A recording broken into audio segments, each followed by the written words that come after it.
Everyone, I am back from the school.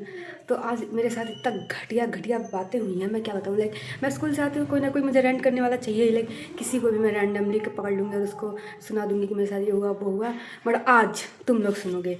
तो देखो क्या हुआ। आज था मेरा बायो का एग्ज़ाम एंड पता नहीं भाई 9 बजे बुलाते हैं, 2 बजे छुट्टी देते हैं, 3 घंटे का पेपर।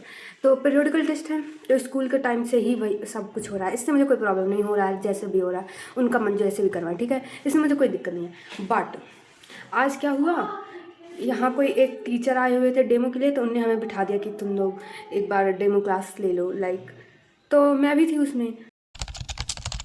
बट फिर एग्ज़ाम शुरू हुआ 15 मिनट लेट। लाइक 10:45 से हमें लिखना शुरू करना होता है, बट 10:45 में आज हमें पेपर ही डिस्ट्रीब्यूट हुआ। तो 11 o'clock से हमारा पेपर शुरू हुआ और इनने भाई 2 hour and 45 minutes का पेपर लिया एंड 15 मिनट पहले ही सबमिट कर लिया। And I was like what, क्योंकि मेरे 2-3 क्वेश्चन रह रहे थे। अब 15 मिनट पहले तो क्वेश्चन आंसर शीट सबमिट कर ली बाद 15 मिनट पहले क्वेश्चन आंसर शीट सबमिट कर ली। अब देखो, अगर तुम 15 मिनट पहले सबमिट कर रहे हो तो इसमें चिल्लाने वाली क्या बात है।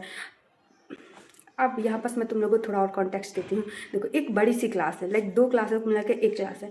पहले जब भी रहा हो, अभी का सुनो तुम मेरा। तो अब उनमें कम से कम 66 बच्चे एक क्लास में बैठते हैं। तेज तेज चीटिंग हो रही है, सर कुछ कह ही नहीं रहे, बट मैंने नहीं की। That's the good point.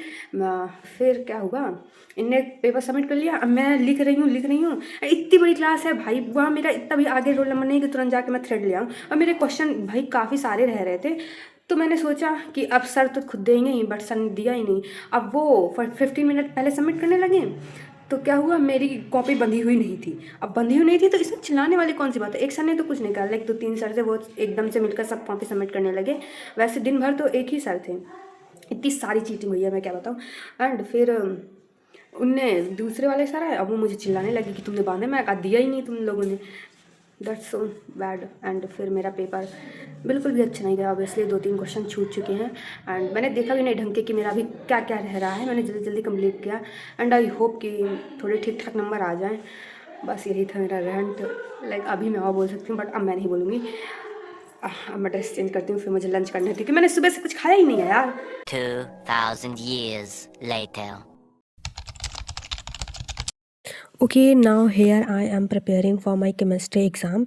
तो केमिस्ट्री एग्ज़ाम की प्रिपरेशन को मैंने ढंग से रिकॉर्ड नहीं किया, पर जितना भी मैंने रिकॉर्ड किया है तो मैं उसको एडिट कर रही हूँ।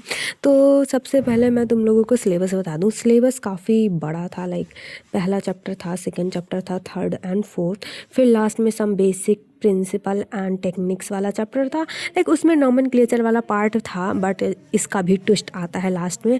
एंड एक चैप्टर और था जो है लास्ट वाला, हाइड्रोकार्बन।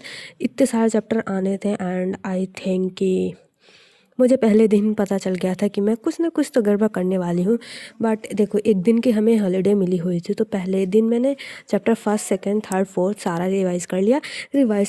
मैंने 1 शॉट लेक्चर्स लिए थे, प्लस मैंने थोड़ी नोट्स वगैरह रिवाइज़ कर लिया था। ऑनेस्टली केमिस्ट्री में मेरी हालत ख़राब ही है, मैं उसको ठीक करने की कोशिश कर रही हूँ and I have improved a lot I think.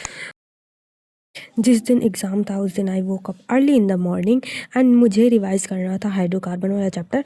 Honestly hydrocarbon वाला चैप्टर मैंने ढंग से अभी नहीं किया हुआ था, बट जिस दिन हमारी छुट्टी थी उस दिन मैंने 1 शॉट से कर लिया था एंड मेन जो रिएक्शंस वगैरह था वो सब मैंने लर्न कर लिया था। बाकी सिलेबस मैंने ढंग के किया होता, बट हाइड्रोकार्बन मैं नहीं कर पाई थी, तो मैंने उसका 1 शॉट लिया था। तो मैंने एक दिन पहले उसकी सारी रिएक्शन लर्न कर ली थी एंड अब सुबह उठ कर मुझे उसको रिवाइज़ करना था, तो सबसे पहले मैंने उसको रिवाइज़ किया।